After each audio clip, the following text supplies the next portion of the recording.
In my hospital room, my daughter whispered to my husband, "When he's gone, everything will be ours.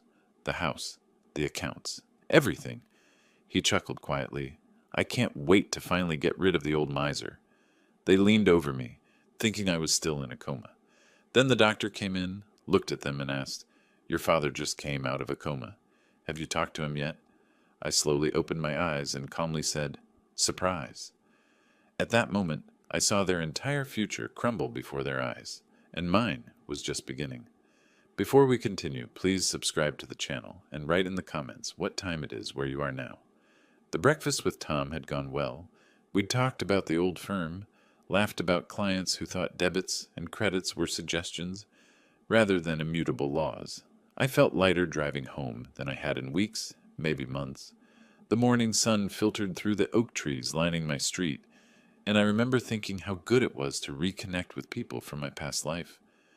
That lightness evaporated the moment I opened my front door. Inez and Rodney sat waiting in my living room, not relaxing, waiting. The difference was in their posture, the way they both straightened when I walked in, like predators spotting prey. My daughter manufactured a smile that didn't reach her eyes. "Dad, perfect timing. We need to talk to you about something important." I set my keys on the hall table, hung my jacket carefully on the rack, buying time. "Can it wait? I'd like to change into something comfortable." "No." Rodney leaned forward, elbows on knees. "This opportunity won't wait, Clifton. Just 15,000, 6 months maximum, and we triple it. I've got inside information this time." Inside information. The phrase made my jaw tighten. I walked past them into the living room, settled into my armchair. Inside information. Like the last sure thing? Inez's smile flickered. "Dad, this is different." "Different." I reached for the small notebook I kept in my shirt pocket. Old habits from 4 decades of accounting. Every transaction recorded, every promise documented. I flipped through pages filled with neat columns. Different from the 35,000 for Rodney's startup that folded in 8 months. Different from the 12,000 for those real estate courses that never led to a single sale. "Those were learning experiences," Rodney said, but his voice had an edge now. "Learning experiences I funded." I ran my finger down the entries. 33,000 to clear your credit card debt. 18,000 for that franchise opportunity. 5,000 here, 7,000 there. "Do you know what it totals, Rodney?" He said nothing. Inez's expression had frozen into something hard and glassy. $83,000 over 3 years. Show me $1 of profit first. Just one. Inez stood. Her movements were rigid, mechanical. "You're being unreasonable, Dad." "Unreasonable?" I closed the notebook, tucked it back into my pocket. "I'm being financially responsible. Something you two might consider." She turned to face me fully then, and something in her eyes made my skin prickle. The false warmth had burned away completely, leaving something cold and calculated beneath. "That money," she said, each word measured and deliberate. "It'll all be ours eventually anyway. Why not let us use it now when we actually need it?" The room went very quiet. Even Rodney seemed to sense he should stay still. "Is that what this is about?" My voice came out steadier than I felt. "You're planning my estate while I'm still living in it?" Inez's jaw tightened. "I didn't mean it like that." "Then how did you mean it, exactly?" She grabbed her purse from the couch, movements sharp and angry. "Forget it. Just forget it." Rodney stood too, muttering as he followed her toward the stairs leading to their second-floor bedroom. "Stubborn old man doesn't get how business works. Sitting on all that money like some miser while we're drowning." I let them go. What else could I say? I sat in my armchair for a long time after their footsteps faded, staring at the bookshelf across the room without really seeing it. My wife's photo smiled at me from the mantel, frozen in time 23 years ago, before cancer took her, before Inez became this stranger who calculated my death into her financial planning. The afternoon crept by. I retreated to my study, went through some paperwork, tried to focus on the consulting work I still did occasionally for former clients. But the words on the pages kept blurring, replaced by Inez's face, that cold certainty in her voice. Eventually I heard sounds from the kitchen, footsteps, cabinet doors, running water. I glanced at the small clock on my desk and was surprised to see it was already evening. My stomach reminded me I hadn't eaten since breakfast with Tom. I walked into the kitchen to find Inez at the stove, stirring something in a large pot. She didn't look at me. "I made dinner," she said, her voice carefully neutral. "Beef stew, your favorite." My favorite. She remembered that at least. Or maybe she'd just checked the recipe box. The one with my wife's handwritten cards. "You haven't cooked in months." I should do it more often. We're family, right? She ladled stew into a bowl, set it at my usual place at the kitchen table. "Sit, eat while it's hot." The steam rising from the bowl carried the rich scent of beef and vegetables. My stomach growled. I sat down, picked up my spoon.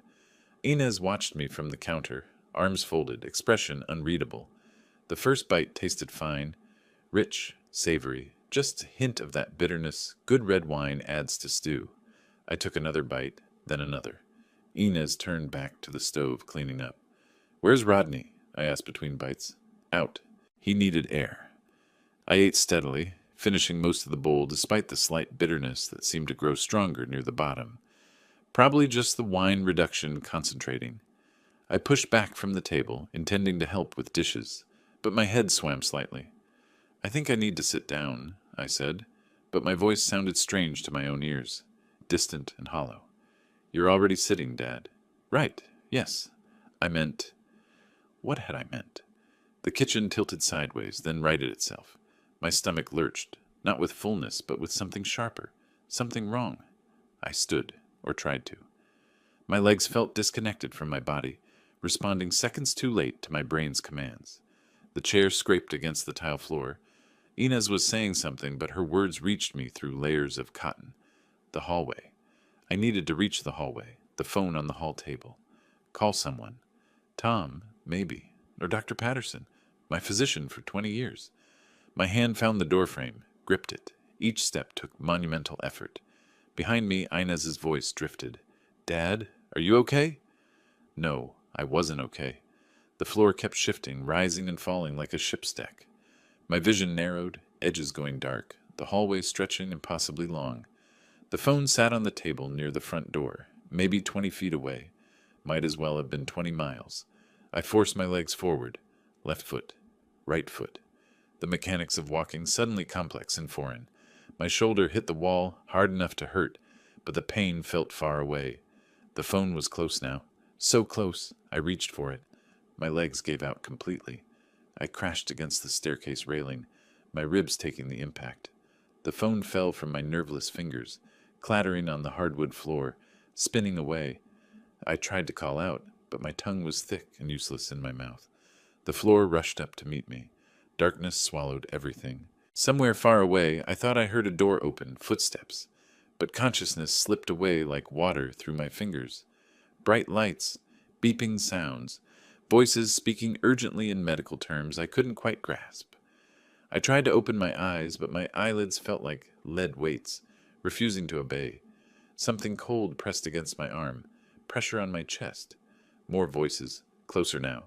"BP stabilizing at 120/75. Oxygen saturation coming up, 94%. "Mr. Marshall, can you hear me?" "Mr. Marshall, squeeze my hand if you can hear me." I forced my eyes open. The brightness stabbed through my skull. White ceiling tiles swam above me, too bright, too close. A face materialized, hovering over mine. Female, young, wearing blue scrubs, and a concerned expression. "There you are," she said, and her voice was gentle. The first gentle thing I'd experienced in what felt like forever. "Welcome back, Mr. Marshall. I'm Jennifer, your nurse. You're in the hospital. You're safe." Hospital. The word took time to process, to connect to anything meaningful. I tried to speak, but my throat was raw, scraped clean. Only a hoarse croak emerged. "Don't try to talk yet." Jennifer held a cup with a straw to my lips. Small sips, very small. The water was cold, almost painful going down, but I'd never tasted anything better. After a few sips, she pulled the cup away despite my weak protest. "More in a minute. We need to go slow." Slow. Everything felt slow.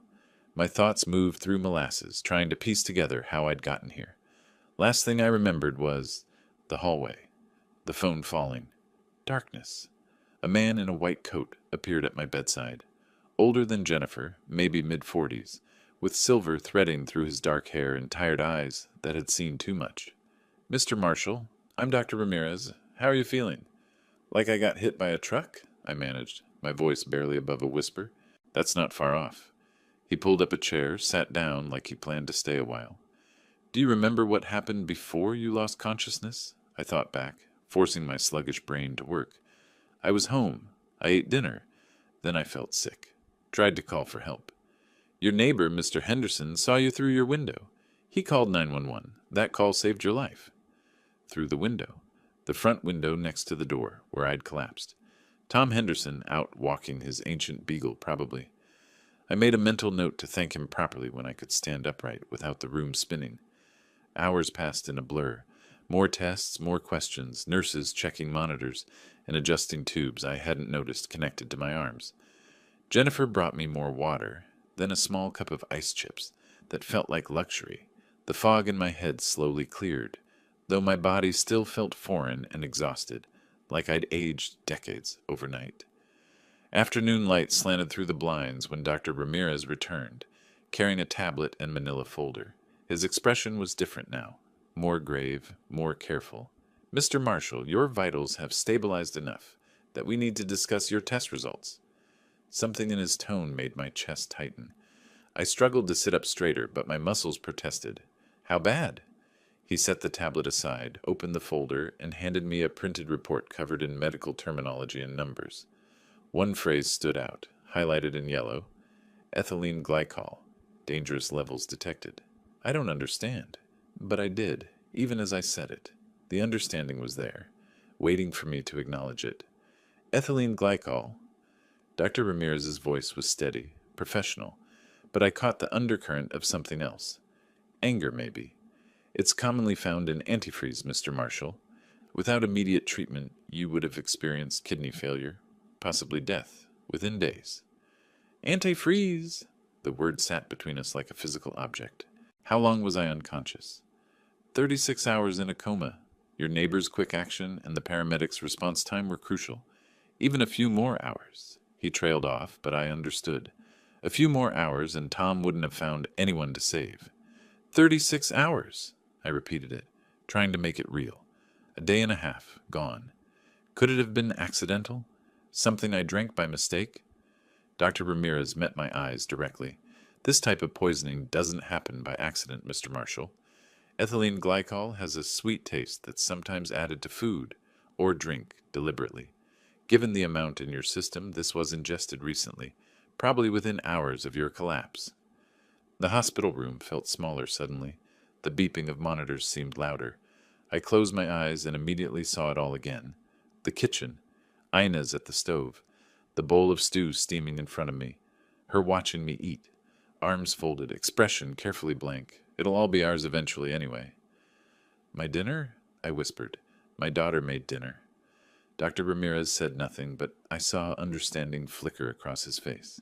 "She doesn't cook. She hasn't cooked in months, maybe a year. But last night, she made beef stew. Insisted I eat while it was hot. Stood there watching me finish every bite." The bitterness. That strange aftertaste I'd dismissed as concentrated wine. My hands started to shake, and I gripped the edge of the hospital bed to steady them. Jennifer stepped closer, but I waved her away. "Where are they?" My voice came out harder now, steadier. "My daughter and her husband. Have they been here?" Dr. Ramirez exchanged a glance with Jennifer. "No one has come to visit. We've tried calling the number listed as your emergency contact, but no answer." "Of course not. Why would they come? They thought I was dead, or dying, or at least too far gone to tell anyone what happened. They were probably already planning how to sell the house, divide the accounts, spend money they'd decided was already theirs." "The police have been notified," Dr. Ramirez continued. "Given the circumstances, they'll want to speak with you when you're strong enough. Is there anyone else you'd like us to call? Other family?" "No." The word came out bitter. "No family." Jennifer touched my shoulder lightly. "Mr. Marshall, you need rest. Your body has been through trauma. The police can wait until tomorrow." But I couldn't rest. How could I? Every time I closed my eyes, I saw Inez's face, cold and calculating, watching me eat poison she'd stirred into my favorite meal. Her own father, She'd tried to murder her own father for money she was too impatient to wait for. And Rodney, conveniently out when it happened. Had they planned it together? Had they discussed it over coffee that morning, debated methods, settled on antifreeze because it was accessible, because it would look like maybe I'd made a terrible mistake in the garage? Dr. Ramirez stood. I'll check on you later. Try to rest if you can. You're safe here. Safe. The word should have comforted me. Instead, it just highlighted the horrible truth. I wasn't safe in my own home. Not anymore.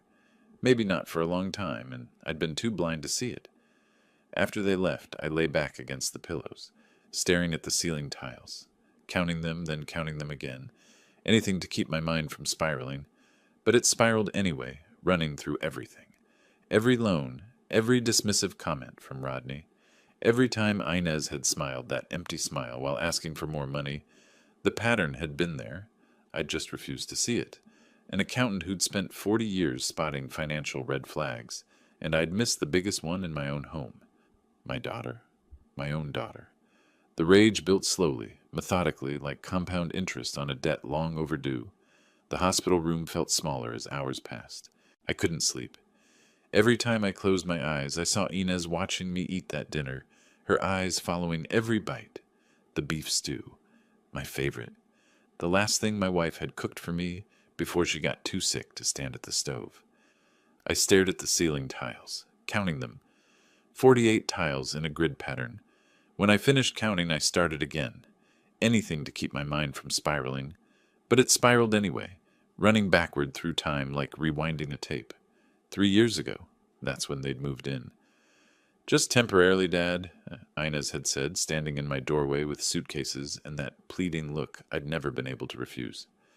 Rodney's business hit a rough patch. We just need a few months to get back on our feet. A few months became a year, then 2, then 3.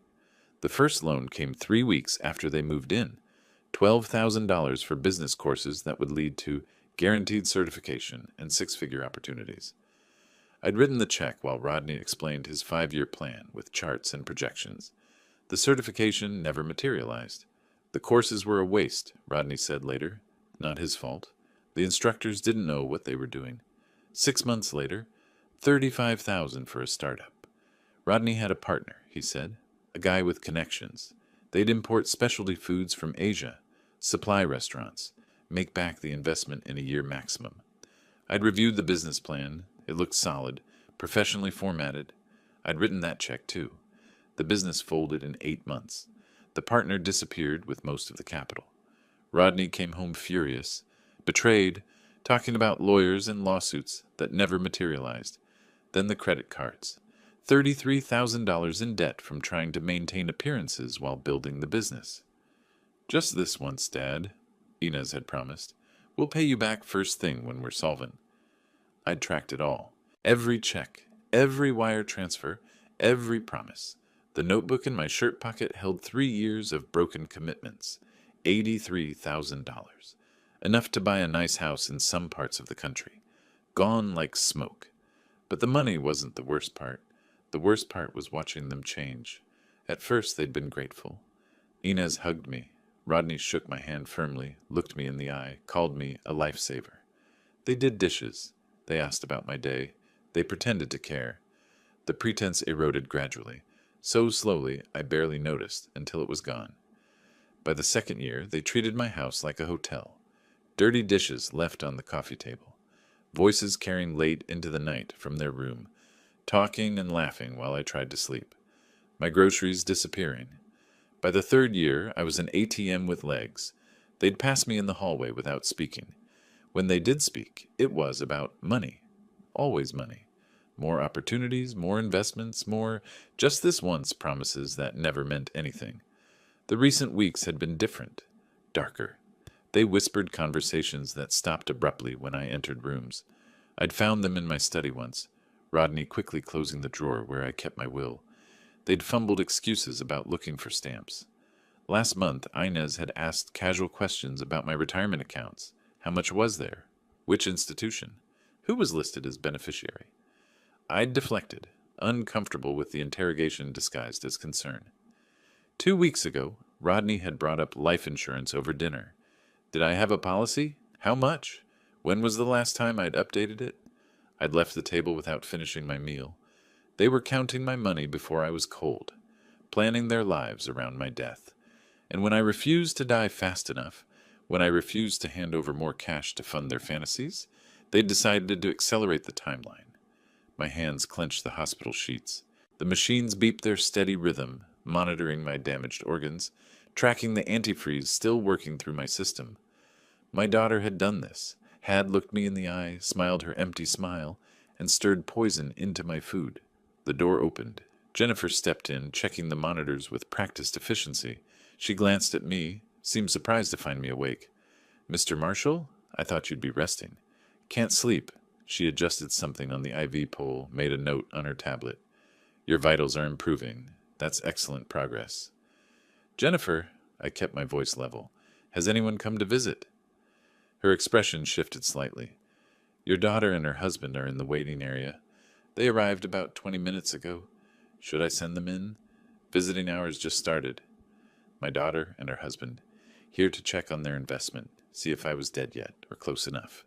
An idea crystallized, sharp and clear. "Jennifer, I need to ask you something unusual." She set down the tablet, giving me her full attention. "What is it?" "Don't tell them I'm awake."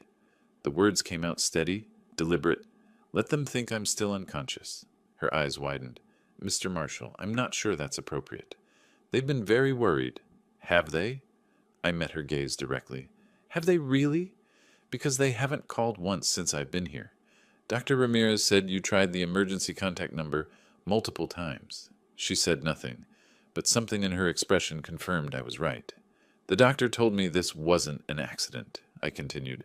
"Someone poisoned me deliberately. I need to know the truth. I need to hear what they say when they think no one's listening." Jennifer's professional mask cracked slightly. Understanding flickered across her face, followed by concern, then something that might have been anger on my behalf. That's a serious accusation." "I know. That's why I need to be certain." She stood silent for a long moment, weighing hospital policy against human intuition. Finally, she nodded slowly. "I can tell them you're stable but unresponsive. Give you a few minutes, but only a few, Mr. Marshall. I can't compromise patient care protocols. A few minutes is all I need." After she left, I reached for my phone on the bedside table. My hands trembled, but not from weakness this time. I positioned it carefully beside my pillow, angled toward where visitors would stand. My thumb found the voice recorder app. Record. I closed my eyes and slowed my breathing. The phone was recording, tucked where they wouldn't notice it. My heart hammered against my ribs, but I kept my face slack, lifeless, the way unconscious people look, relaxed, empty. Footsteps approached in the hallway. The door opened with a soft hydraulic hiss. 2 sets of footsteps entered. I focused on keeping my breathing steady, even, the way it sounds during unconsciousness. Slow inhale, slower exhale. My closed eyelids showed me nothing but darkness, but my other senses sharpened. Inez's perfume reached me first, that expensive scent she'd bought with money she'd borrowed and never repaid. Her footsteps moved closer. The bed shifted slightly as she leaned against it. "Oh, Dad." Her voice carried that artificial sweetness I'd heard 1,000 times. Concern wrapped around calculation like gift paper over something rotten. "Please wake up. We're here now. Everything will be okay." Rodney stayed near the door. His breathing was audible, quick and shallow, nervous. Inez's fingers touched my hand. Cold. They lay there without warmth, without the gentle squeeze that real affection requires. Just touching for the sake of appearance. For the nurses watching from the hallway, maybe. Several seconds passed. A chair scraped. Rodney's footsteps moved around the bed, checking the monitors. "What do all these numbers mean?" His voice was tight. "I don't know. Heart rate, probably. Oxygen." Inez's hand lifted from mine. Her voice changed, dropped the sweet coating. "He looks terrible. Think he'll make it?" The casual tone made my jaw want to clench. I kept my face slack. "Doctor said 50-50. Rodney moved away from the monitors. "Honestly, maybe it's better if he doesn't. I mean, he's 62. He's had a good run. A good run, like I was a horse they'd bet on and lost. The house is worth 380, easy." Inez's voice came from near the window now. I checked comparable sales yesterday. That Victorian 2 blocks over sold for 400 last month, and it needed more work than ours. Ours. My house was already theirs in her mind. Plus his retirement accounts. Rustling sounds like Rodney checking his phone. He told me once he had over 400,000 saved. Conservative investments, boring stuff, but it's there.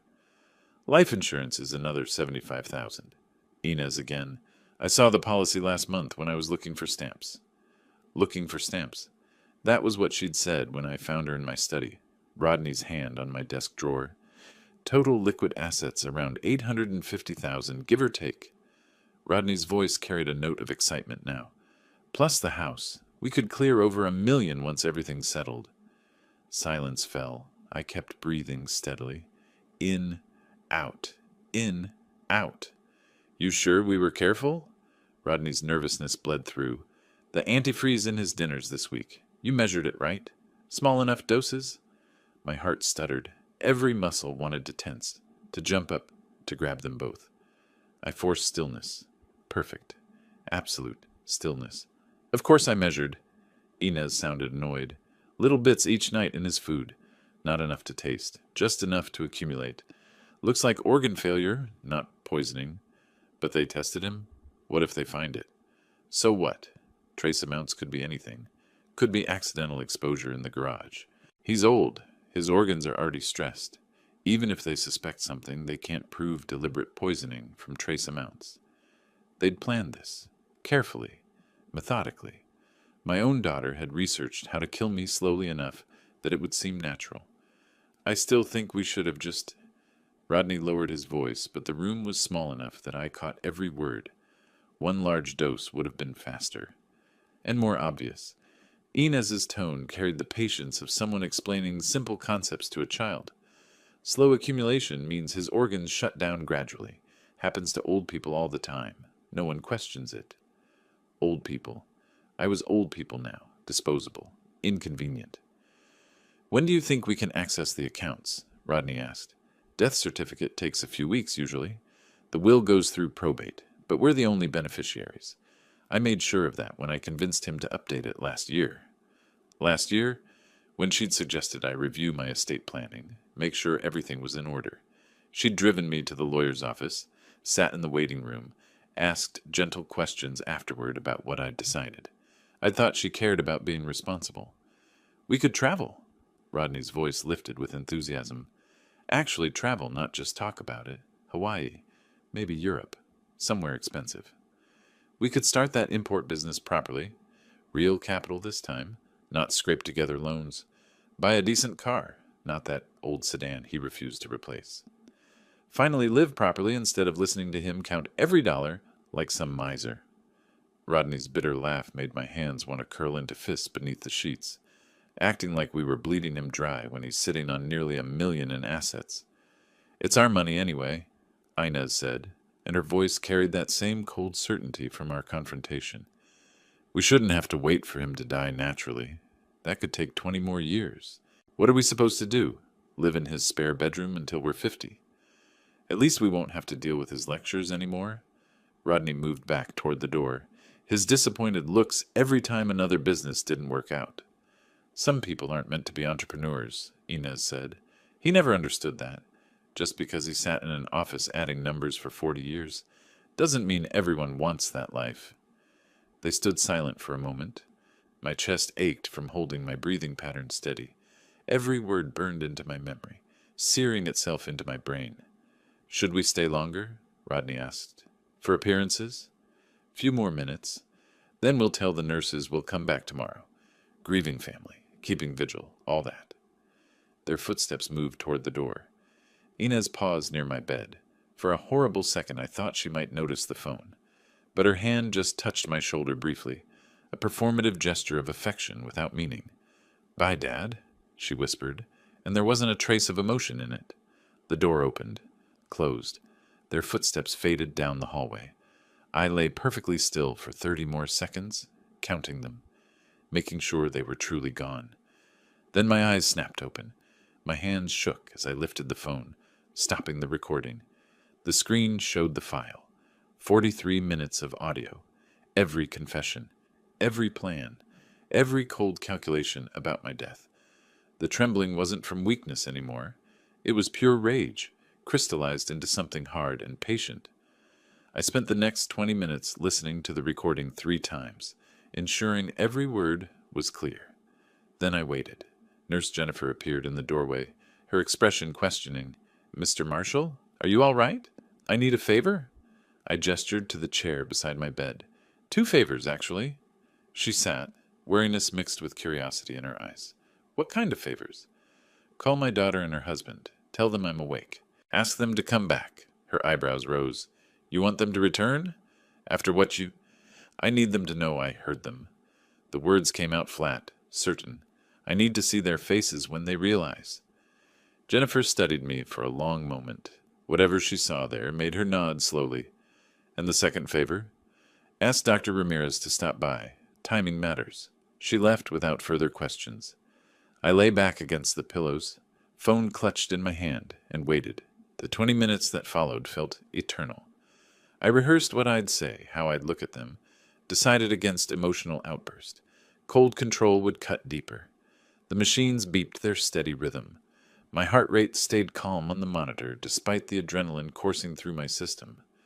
I'd spent 40 years maintaining composure during tense audits, facing down executives who'd cooked their books. This was just another audit, just another set of numbers that didn't add up. Except these numbers had tried to kill me. Footsteps in the hallway, multiple sets. I closed my eyes, slowed my breathing one more time. The door opened. Inez's perfume reached me first. That expensive scent bought with borrowed money. Their footsteps stopped just inside the doorway. "I don't understand," Inez said, voice tight. "They called saying he was awake, but he looks—" Dr. Ramirez's voice boomed from the hallway, perfectly timed. "Mr. Marshall's family! Wonderful news!" He swept into the room with professional enthusiasm, clipboard in hand. "Your father has emerged from his coma. Such a remarkable recovery. Have you had a chance to speak with him yet?" The question hung in the air like a blade. I opened my eyes slowly, deliberately. Let my gaze focus on Inez first. Watched the exact moment recognition flooded her features. The widening eyes, the color draining from her face like water from a sink. Then I shifted to Rodney. His attempted smile collapsed into something closer to a grimace, muscles fighting between false joy and genuine terror. I said one word: surprise. The silence that followed was absolute. Even the machines seemed quieter. Inez recovered first, or tried to. "Dad!" "Oh, we were so worried. We've been here the whole time." Her voice cracked on worried. The false brightness in her tone was like fingernails on glass. Rodney stammered, This is wonderful news. We were saying how much we—" He trailed off. Neither of them could maintain eye contact. Their gazes skittered around the room, landing anywhere but on me. I watched their panic build, watched them calculate what I'd heard, what I knew. Dr. Ramirez glanced between us, professional smile faltering as he sensed the wrong temperature in the room. "Well, I'll give you some family time. Mr. Marshall, your vitals look excellent. We'll discuss discharge planning tomorrow." He left. The door closed with a soft click. Inez took a step forward. "Dad, we need to talk about—" I raised one hand. The gesture stopped her mid-sentence. "I need rest." My voice came out exactly how I wanted it. Cold, flat, empty of anything resembling warmth. "Leave now. We'll talk later. Much later." "But Dad, you don't understand. Leave." They stood frozen for 3 heartbeats. Then Rodney grabbed Inez's arm, pulling her toward the door. She resisted briefly, mouth opening for another attempt at explanation, but something in my expression made her close it again. They left. Quick steps, almost running. The door swung shut behind them. I sat in the sudden silence, my hands shaking now that they were gone.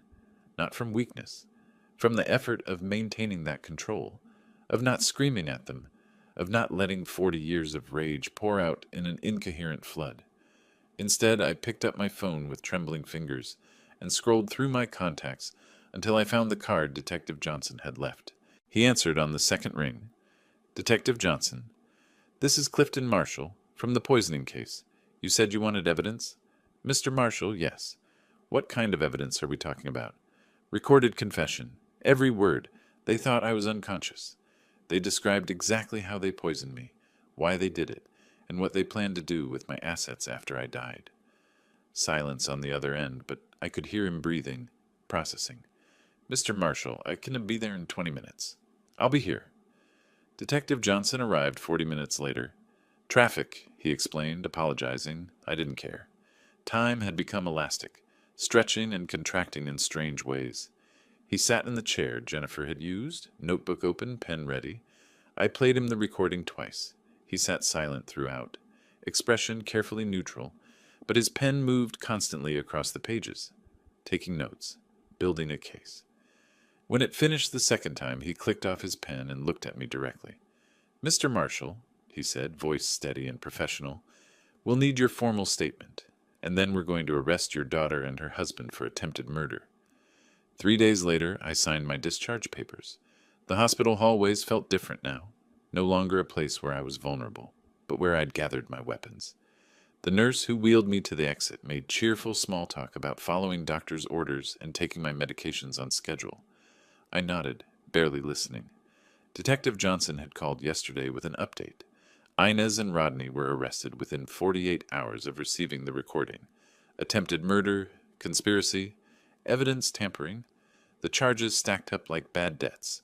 They'd been held 24 hours, then released on $50,000 bail. They used a bail bondsman, Johnson had explained. Paid about $5,000 non-refundable, probably secured through a high-interest loan. They looked rough coming out of holding. I'd thanked him and hung up. Rough. That was a start.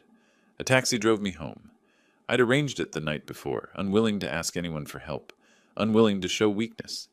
The driver tried to assist me from the car, but I waved him off, paid him, tipped adequately but not generously, and walked to my front door on legs that still felt unsteady, but were getting stronger with each step. The key turned in the lock. The same lock. I'd expected they might have changed it, locked me out of my own house. But no, they weren't thinking that strategically yet. I pushed the door open. The house smelled stale, closed up. 3 days of uncirculated air. I walked through slowly, each room a memory. The kitchen where Inez had prepared that final dinner. The hallway where I'd collapsed. The living room where they'd demanded more money. Evidence. It was all evidence now. Upstairs I heard movement, footsteps quick and heavy. Then voices, sharp and urgent. They were home. Of course they were. Where else would they go? I settled into my armchair in the living room and waited. They came down together. Inez first, Rodney close behind. They stopped in the doorway, seeing me. Their faces were haggard, shadows under their eyes, that rough look Detective Johnson had mentioned. We need to talk. Inez's voice carried forced authority, like she was trying to reclaim ground she'd never actually held. About what you did. That recording, you can't just record people without permission. It's illegal. I looked at her calmly. Florida is a one-party consent state. I was that one party. The recording is completely legal. But we didn't know. You confessed to attempted murder. You described adding antifreeze to my food for a week. You discussed selling my house while planning my funeral. I kept my voice level, conversational. Everything else is just consequences. Rodney stepped forward, desperation making him bold. This is insane. We can explain. It was just talk. We didn't mean... You didn't mean to poison me? I cut him off. Then why do I have toxicology reports showing antifreeze in my system? Why did I spend 36 hours in a coma? Neither answered. Inez's jaw worked silently, searching for an argument that didn't exist. I reached into my pocket and pulled out a business card, set it on the coffee table between us. Stephen McGregor, estate and family law attorney. You'll want to contact him, or rather your attorneys will. What are you talking about? All future communication goes through lawyers, mine and yours. I'm done talking to you directly. Inez stared at the card like it was a snake. You're overreacting. We're family. Family. The word tasted bitter. Family doesn't poison family for inheritance money. Get out of my sight. They left. Went upstairs. I heard their door slam. Muffled arguing through the ceiling. Let them argue. In 15 days they wouldn't have a ceiling to argue beneath. The next morning I drove to Stephen McGregor's office downtown. The building was old brick, established, the kind of place that radiated stability and law. His receptionist showed me in immediately. McGregor was mid-50s, silver hair, sharp eyes that assessed me as I entered. We shook hands. His grip was firm. "Mr. Marshall, I followed your case in the news. Attempted murder by family member. Terrible business. It's about to become your business." I sat in the leather chair across from his desk. "I need 3 things done simultaneously." He pulled out a legal pad. "I'm listening. First, immediate will revision. My current will leaves everything to my daughter. I want her removed completely. Everything goes to charity instead. Local organizations, hospital foundation, literacy programs, anything but her." McGregor nodded, taking notes. "Straightforward. We can execute that today. Second, eviction. They're living in my house. Given the criminal charges and documented threat to my safety, I want them out. Legal eviction by the book. Also straightforward. The criminal charges give clear cause. They'll have 15 days from notice. Third, civil lawsuit. Repayment of all loans I've made over 3 years. I have documentation." I pulled out the spreadsheet I'd printed yesterday before discharge. 3 years of data. Every transaction highlighted and cross-referenced. McGregor's eyebrows rose as he reviewed it. "This is exceptionally thorough. I'm an accountant. Was an accountant. Old habits. 80,000 in loans." He ran his finger down the columns. "No written repayment agreements? Oral promises only. Family arrangement. Statute of limitations is 4 years for oral contracts in Florida.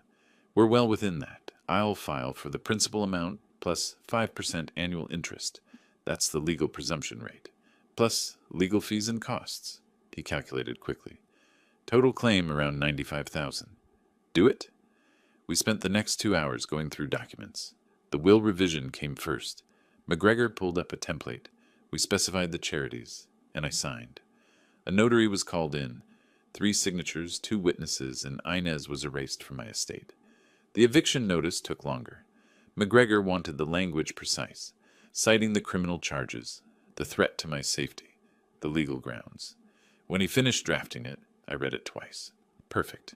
The civil complaint was last. McGregor attached my spreadsheet as Exhibit A. Every loan, every date, every broken promise was now court record. "These will be filed today," McGregor said as I prepared to leave. "The eviction notice and civil suit will be served within 48 hours. They'll have 15 days to vacate and 20 days to respond to the lawsuit." "Good. Mr. Marshall." He paused at the door. "This is comprehensive legal action. They're going to be under significant pressure. Criminal charges, eviction, civil suit. Are you prepared for how they might react?" "They tried to murder me for my money." I met his gaze directly. "I'm prepared for anything." I drove home, parked in my driveway, walked to my living room window, and waited. 2 days later, a process server appeared. I watched from behind the curtain as he rang the doorbell. Rodney answered, confused. The server handed him papers, said something official, and left.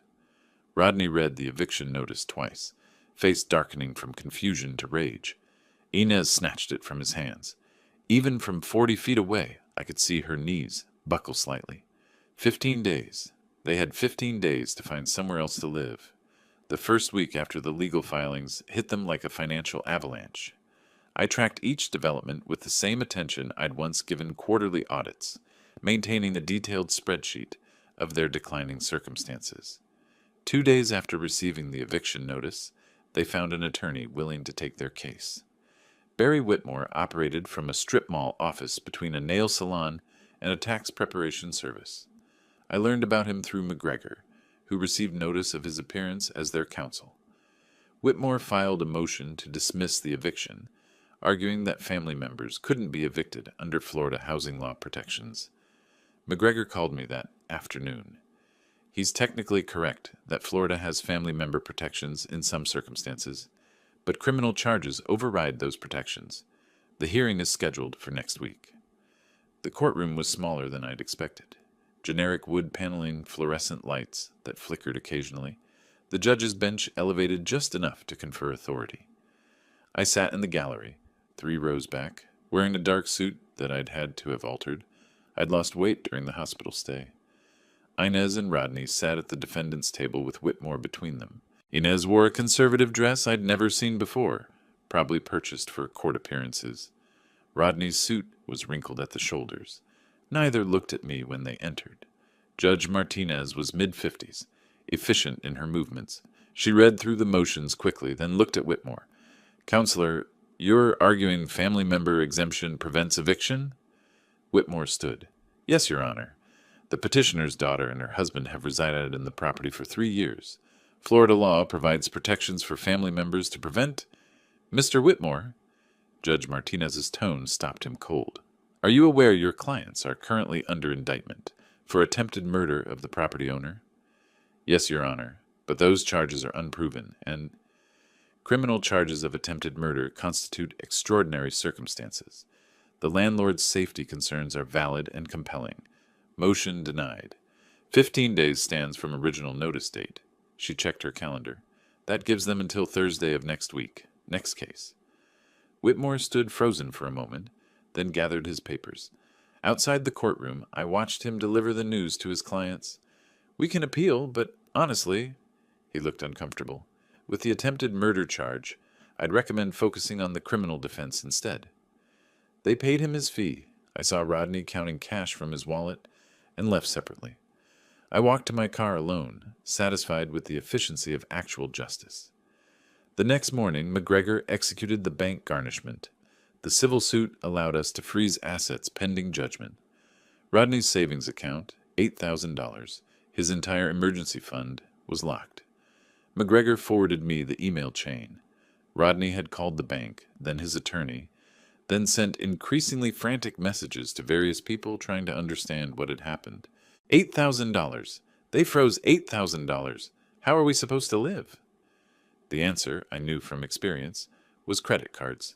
High interest, predatory rate credit cards that would charge them 24% annually while they tried to stay afloat. They'd need first month, last month, and security deposit for any new apartment. With the garnishment, they'd have to borrow it all. 3 days before their move-out deadline, I drove past several apartment complexes in the less expensive parts of town. I wasn't following them exactly, just happened to be in the area, running my own errands. At the third complex, I saw the rental truck in the parking lot. They were moving into Palmetto Gardens Apartments, a rundown complex near the industrial district. 1 bedroom, $1,200 a month based on the sign out front. The units had water-stained siding and chain-link fences around tiny patios. I parked across the street and watched for a few minutes. Inez carried a box from the truck, moving slowly, like each step took effort. Rodney followed with a lamp, which he set down hard enough that I heard the base crack from 40 feet away. They'd lived in my 4-bedroom house with a 2-car garage and a 1/4-acre yard. Now they had 600 square feet and a view of a parking lot.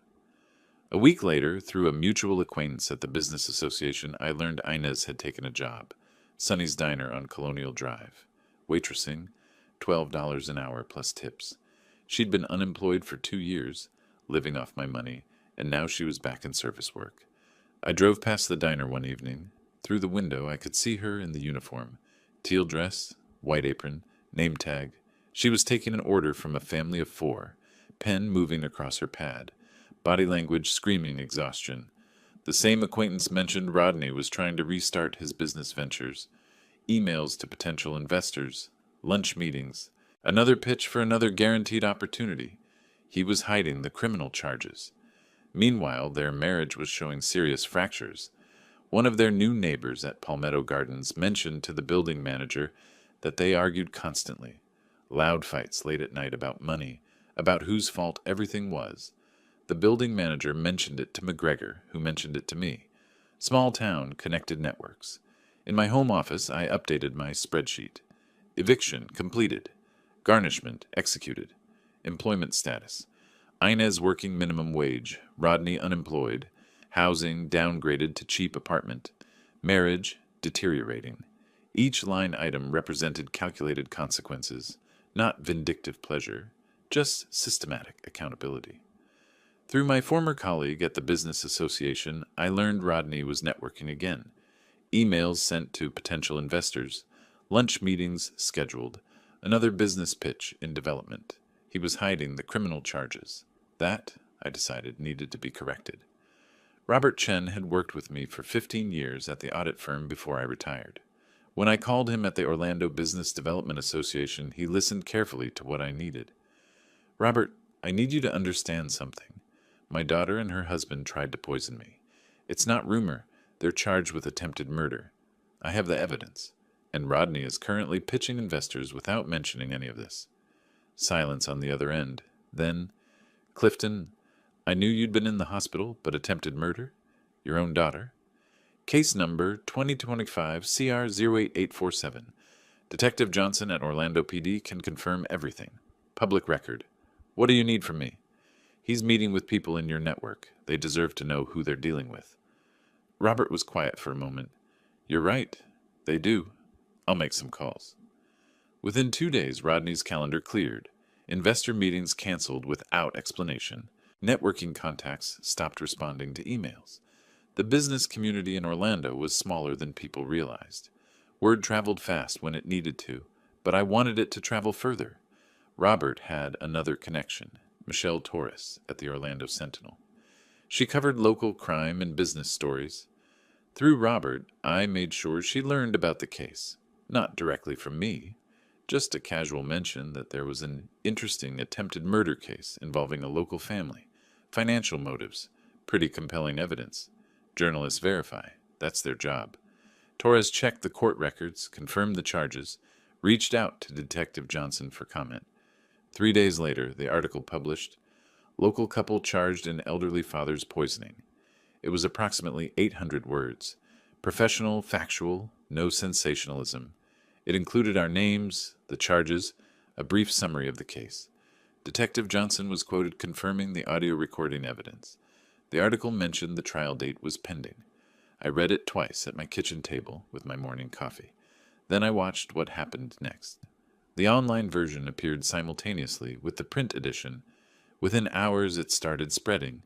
Facebook shares, Nextdoor community discussions, local crime watch groups. Someone posted it to a LinkedIn discussion about elder abuse. The comments accumulated.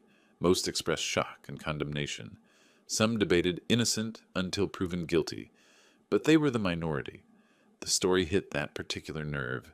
Adult children betraying elderly parents for money. It resonated. By evening, the article had 200 shares and 50-plus comments across various platforms. Our names were now permanently associated with attempted murder in a searchable digital format. The consequences came faster than even I'd calculated. Inez's manager at Sonny's Diner saw the article, or more likely, one of her coworkers saw it and showed the manager. Either way, she was fired within 24 hours. Terminated effective immediately due to negative publicity, according to the text message she sent to Rodney, which he screenshot and sent to their public defender, which ended up in court discovery, which McGregor shared with me. Their few remaining friends stopped contact. I knew this because I drove past their apartment complex one evening and saw a car I recognized, a couple who used to visit them at my house, pull into the parking lot, then immediately leave after the driver checked their phone, presumably reading something, presumably about the article. Rodney's mother called me 4 days after publication. Patricia was 71, lived in Tampa, and had been sending Rodney money periodically to help with rent. She'd thought this was all some family dispute I was exaggerating. Mr. Marshall, her voice shook. I just read the article. I've been sending Rodney money. I thought you were being vindictive after some argument. I didn't know they actually. I'm so sorry. Mrs. Patricia, you're not responsible for your son's choices. I appreciate you reaching out. I've told him I can't help anymore. I can't believe he would do something like that.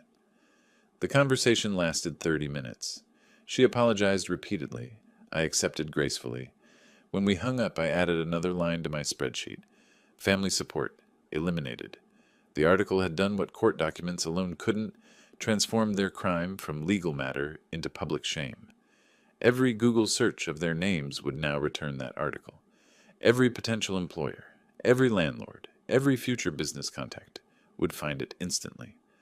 I monitored the social media discussions, not obsessively, just periodically checking to see how far the story spread. Further than I'd expected. A crime blogger picked it up. A Facebook page about elder abuse shared it. The comments ranged from calls for maximum sentences to discussions about warning signs of financial abuse. Some people defended them. Innocent until proven guilty, they wrote. We don't know the full story. But those voices were drowned out by the majority expressing disgust at adult children poisoning an elderly father for inheritance money. McGregor called with an update about the civil suit. Their attorney tried to negotiate a payment plan. They're offering $500 a month toward the $95,000. At that rate, they'd be paying for 15 years. Reject it. Already did. We'll proceed to trial. Through the building manager at Palmetto Gardens, who McGregor knew through a property law case years ago, I learned they spent most evenings now reading the online comments about themselves. The thin walls meant neighbors heard everything. They're calling us monsters. Inez's voice carried through the walls, according to the neighbor. Someone posted our address. How did this happen? Rodney's response was apparently less focused on the how and more on the whose fault. The arguments intensified. Blame shifting. Accusations about whose idea the poisoning had been, who couldn't measure the doses properly, who spent too much on the cheap attorney. A marriage under pressure reveals its foundation. Theirs, apparently, was built on mutual greed, rather than any actual partnership. When the greed stopped working, nothing remained. I didn't take pleasure in their suffering. That wasn't what this was about. But watching natural consequences unfold, public accountability for public actions, felt appropriate. They'd tried to make my death look natural. Instead, their crime became public knowledge, documented and permanent. The article had accomplished more than any civil judgment could. It had made their actions known to everyone who mattered in their lives, past and future. That was worth more than money. 2 weeks after the article published, McGregor called with news. The criminal prosecutor had approached their public defender with a plea bargain. Inez and Rodney were cracking under the combined pressure of legal fees, lost income, and social exile. They're offering a deal, McGregor explained over the phone. Guilty plea to attempted poisoning, reduced from attempted murder, in exchange for probation instead of prison time. 3 years supervised probation, community service, restitution. Why reduce the charge? The audio recording makes the case so strong that going to trial would waste court resources. The prosecutor knows they'll plead guilty eventually. This just speeds up the process and saves taxpayer money. I considered this. Prison had seemed appropriate for attempted murder, but probation with a permanent criminal record, combined with the civil judgment and social consequences, created a different kind of justice. Longer lasting, maybe. What do you recommend? Take it. The guilty plea is what matters. Formal admission in court. And probation means they'll be supervised, monitored, restricted for years. One mistake and they go to prison anyway. 3 days later, I learned through McGregor that their public defender, James Martinez, had held a meeting with his clients. The conversation, as relayed through the legal grapevine, hadn't gone well. Martinez had been blunt. Listen carefully. They have you on recording confessing to poisoning your father. Every word. Doses. Methods. Motives. If we go to trial, you're looking at 10 to 15 years in prison. The plea offer, probation, is a gift you don't deserve but need to take. According to Martinez's later comments to McGregor, that's when Rodney and Inez turned on each other. "This was your idea," Rodney had shouted. "You said small doses, gradual decline, no one would suspect. Now we're facing prison because you couldn't plan properly." Inez had fired back immediately. "I planned it? You're the one who actually put the antifreeze in his food. You measured it. You served it to him. Don't act like you were some innocent bystander." Martinez had tried to stop them. "You're both guilty. The recording proves it. Take the plea or spend the next decade in prison. Your choice." They'd taken the plea, but the damage to their relationship was done. A week later, the civil suit reached judgment. The hearing lasted 15 minutes.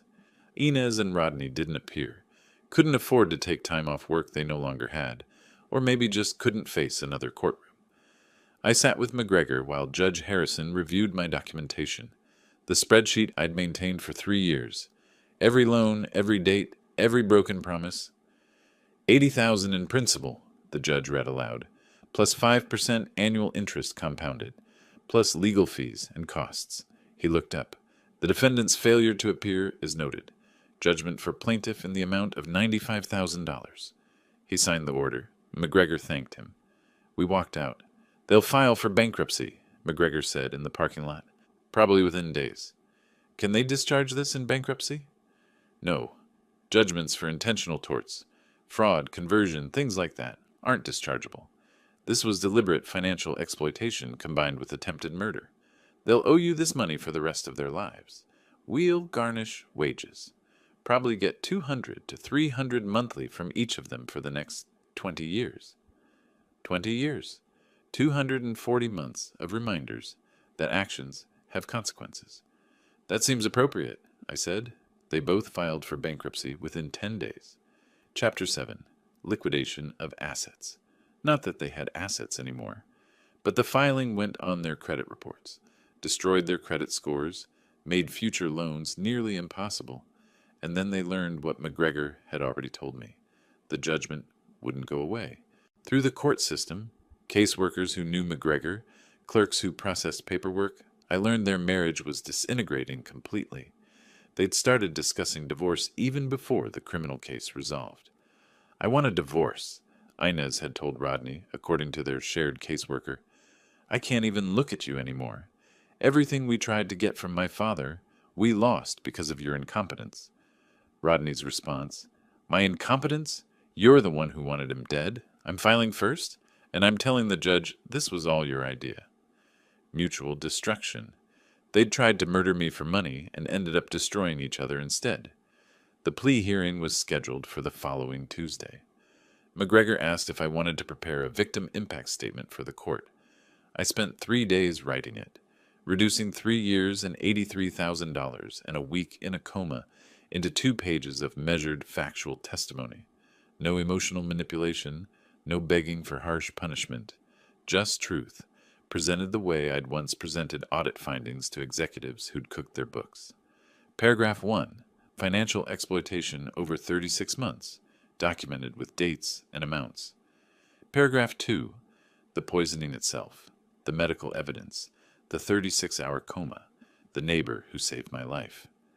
Paragraph 3, the betrayal of trust, the destruction of our family relationship, the permanent impact on my sense of safety. Paragraph 4, the consequences they now faced, legal, financial, social, and my belief that the justice system had worked exactly as designed.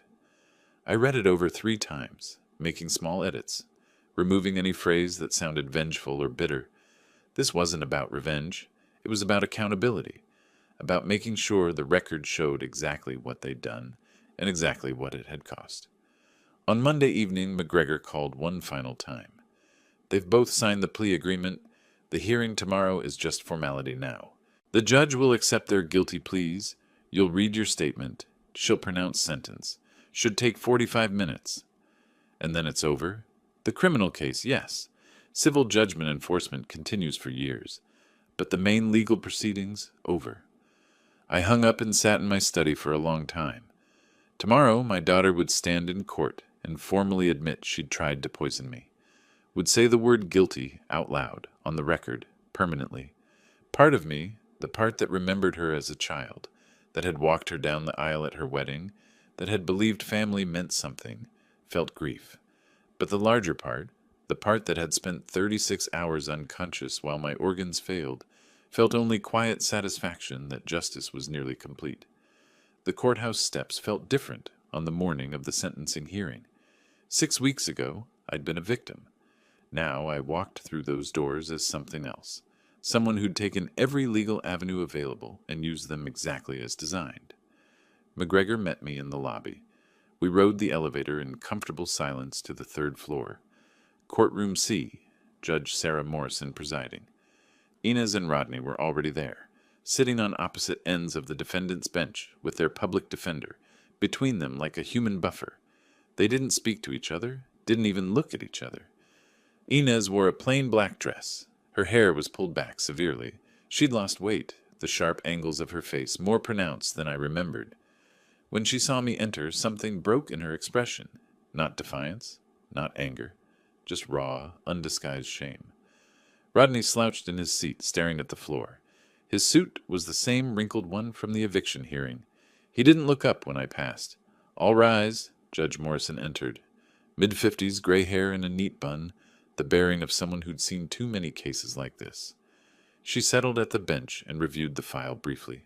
We're here for sentencing in the matter of the state versus Inez Marshall and Rodney Marshall, case number 2025, CR 00847. Both defendants have entered guilty pleas to attempted poisoning. Is that correct? Yes, Your Honor. Their public defender stood. Both defendants wish to enter their pleas and proceed to sentencing. Ms. Marshall, the judge looked directly at Inez, you have entered a guilty plea to attempted poisoning. Before I accept this plea, I need you to acknowledge in your own words what you did. Did you participate in poisoning your father with antifreeze? Inez stood slowly, her voice barely carried. Yes, Your Honor. I did. And you understand this is a felony conviction that will remain on your record permanently? Yes. Mr. Rodney? Rodney stood without looking up. Yes. Yes, what, Mr. Rodney? Yes, I participated in the poisoning. And you understand the permanent nature of this conviction? Yes. Judge Morrison made notes. I'll hear the victim impact statement now, Mr. Marshall. I stood and walked to the witness stand. The bailiff held out a Bible, then remembered and substituted a simple affirmation. I raised my right hand, confirmed my identity, took my seat. The courtroom was quiet. I unfolded my typed pages and began reading. Over 3 years, I gave my daughter and her husband $83,000. I paid for business education, startup ventures, and credit card debt they accumulated. These were presented as loans. None were repaid. My voice stayed steady. Just facts. Just numbers. In return, they added antifreeze to my food for a week, hoping I would die so they could inherit my estate. I spent 36 hours in a coma. My organs began failing. My neighbor's vigilance in calling emergency services saved my life. Inez was crying now, but silently. Rodney remained motionless. This betrayal destroyed our family relationship permanently. I can no longer trust my daughter. I cannot allow her in my home. The person I raised, the child I loved, chose money over my life. That choice has consequences beyond what this court will impose today. I paused, looking at Judge Morrison rather than at them. I believe the justice system has worked exactly as designed. The evidence was clear. The legal process was fair. The consequences they now face, criminal record, financial judgment, social consequences, are appropriate to their actions. I ask nothing more from this court than what the law provides. I folded the pages and stepped down. Judge Morrison took a moment, reading through the pre-sentencing report. Then she looked at Inez and Rodney. I've seen many cases, but few with such clear premeditation and cold calculation. The audio recording leaves no doubt about your motives or actions. You planned to murder your father for money. That you failed doesn't diminish the intent. She paused, letting the words land. I'm sentencing you both to 3 years supervised probation, 500 hours of community service each, $10,000 in restitution, and permanent no-contact orders with the victim. If you violate any terms at all, you will serve the maximum prison sentence of 15 years. Do you understand? Yes, Your Honor. Inez's voice broke. Yes. Rodney's was flat. You're dismissed. Report to probation within 48 hours. The gavel came down, final. McGregor and I stood to leave. I was halfway to the door when I heard footsteps behind me. Dad? I turned. Inez stood there, tears streaming down her face, hands twisted together. Dad, I'm so sorry. I know those words mean nothing after what I did. The greed, it made me into a monster. I thought about money instead of you. I almost killed you. I destroyed everything. I'm so sorry. The courtroom had mostly emptied. Just us and Rodney still sitting on the bench 20 feet away, not participating in this. I looked at my daughter, really looked at her, saw the person she'd become, saw the genuine remorse.